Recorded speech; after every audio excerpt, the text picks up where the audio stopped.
नमस्कार. चुकामुक मराठी कथा अशीच एक कथा घेऊन आलेली आहे मी. अरे या अलभ्य लाभ. रजनी, अगं कोण आलंय पाहिलंस का? राघवच्या या हाकेने मी हातातली काम ठेवूनच बाहेर आले.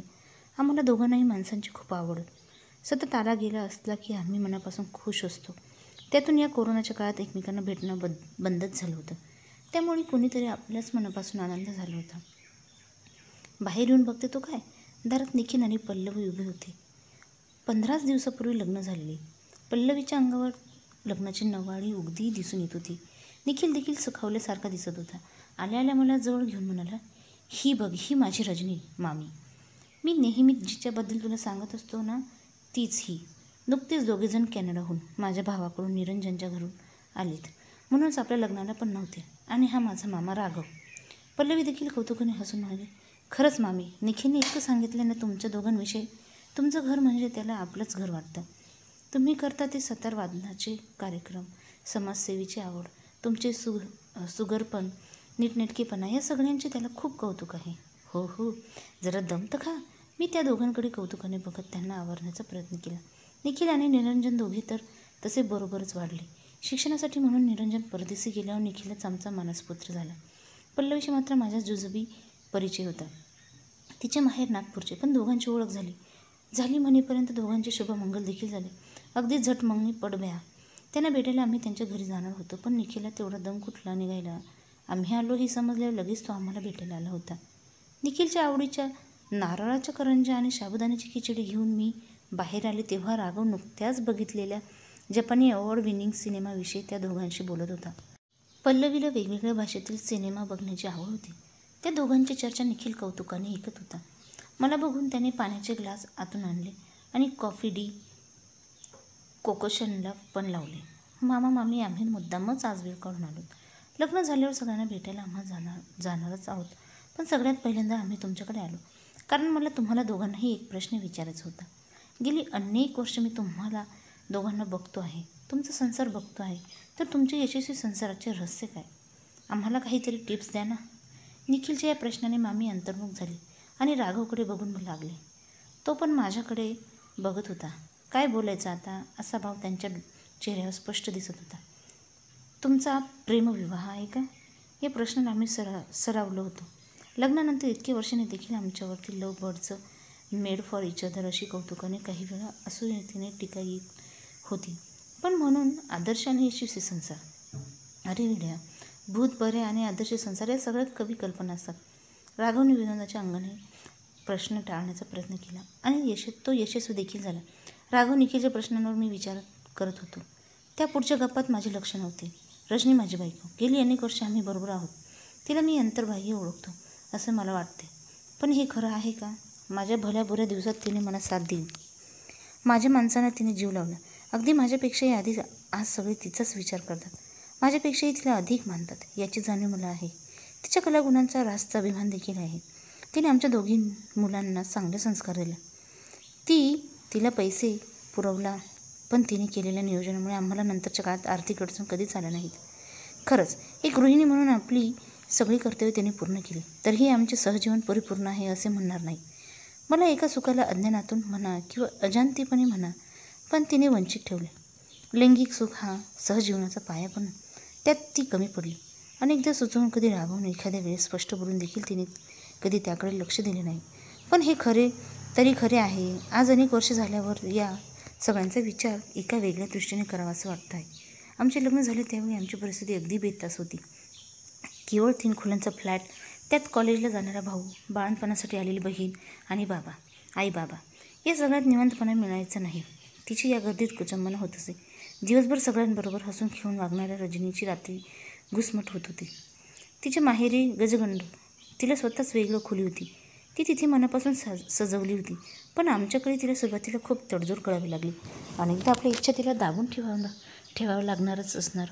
मला त्यावेळी या गोष्टींची जाणीव नव्हती. वर्षभरात झाला निरंजन आणि 4 वर्षात जान्हवी. मग तर ती खूप बदलून गेली. तिच्यातील प्रेयसी कुठेतरी हरवली.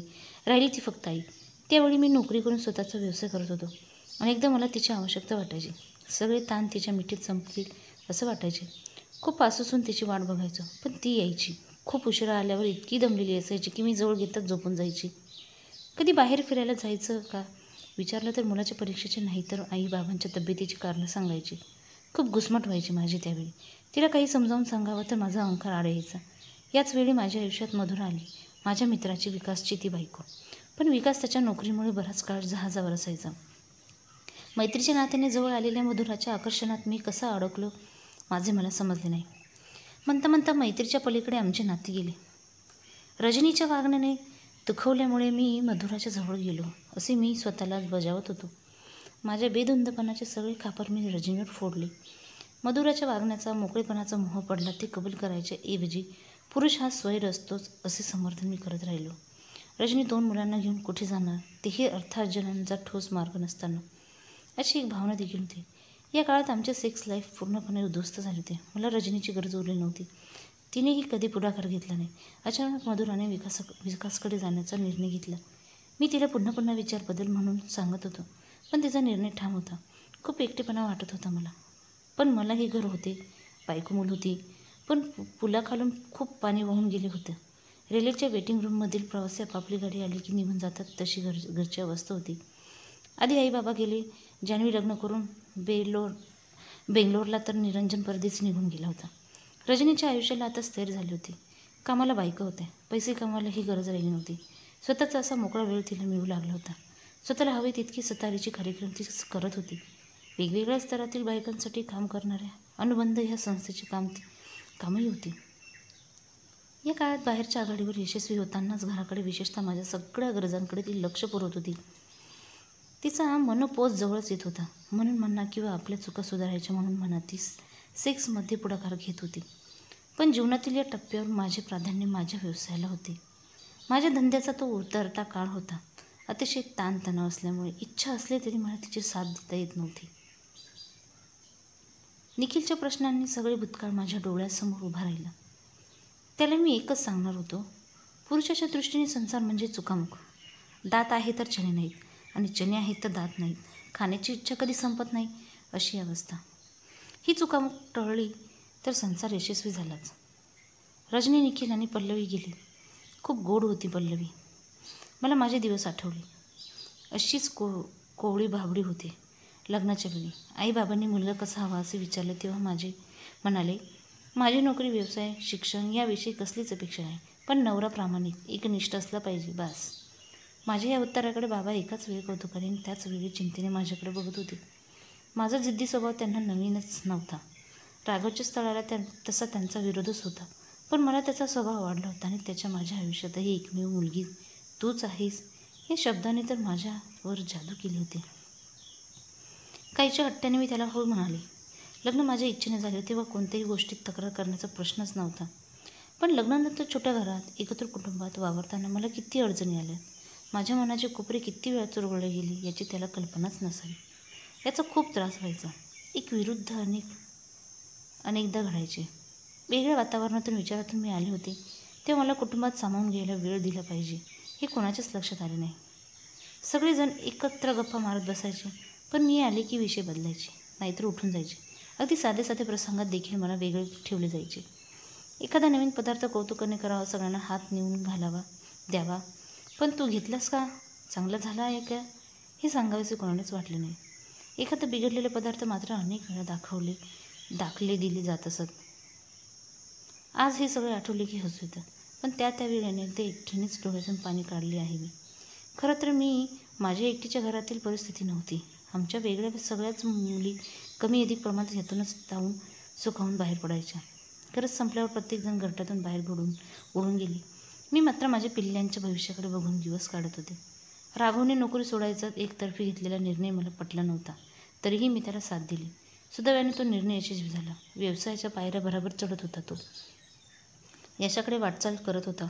मी मात्र घर मूल सांभाळून जेवढे जेमतेम तेवढे कार्यक्रम करत होते. सतार खरं तर माझी जीवाभावाची सख्खी, पण माझ्या कुटुंबानंतर वेळ मिळेल तेव्हाच मी तिला जवळ करत होते. पण तिने मात्र माझी साथ कधी सोडली नाही. गरजेच्या वेळी पैसा नाव मिळवून देत माझ्या एकटेपणा दूर करण्याचे श्रेय तिलाच जाते. विशेषतः जेव्हा मधुराच्या प्रकरणाची कुणकुण मला लागली तेव्हा मी मोडून पडले होते. तेव्हा माझ्या या सखीनेच मला सावरले. माहेरचा आधार काही झालं तरी घ्यायचं नाही या माझ्या जिद्द स्वभावाला पहिल्यांदाच मुरड घालून मी आईकडे गेले. घरातल्या अनेक अडचणी मी सहन केल्या होत्या. सगळ्या परिस्थितीला हसतमुखाने सामोरे गेले होते. घरातील मोठी सून म्हणून जबाबदारीने सगळे कर्तव्य पार पडत होते. पण राघवने केलेली ती अवहेलना सहन करणे मला शक्य होत नव्हतं. स्वतःच्या अस्तित्वाला तडा जाणारा क्षण होता. आईच्या कुशीत शिरून घाय मोकळून रडताना तिने मला एक गोष्ट सांगितली होती. एका साधूची अनेक काळ मौन बाळगून तपश्चर्या करणाऱ्या साधूला एक गावकर विचारतो, महाराज, स्त्री आणि पुरुष यांच्या कामिच्छा वेगळ्या का असतात? या स्त्रीची किती आणि पुरुषाची किती? न बोलता साधू आपल्या झोळीतून मुठभर तांदूळ काढून त्याच्या हातात देतात आणि समोरच्या धुनीत हात घालून चिमूटभर राख त्याच्या दुसऱ्या हातात टेकवतात. त्याचा शिष्य त्याला सांगतो, अरे बाबाने तुला तुझ्या प्रश्नाचं उत्तर दिले आहे.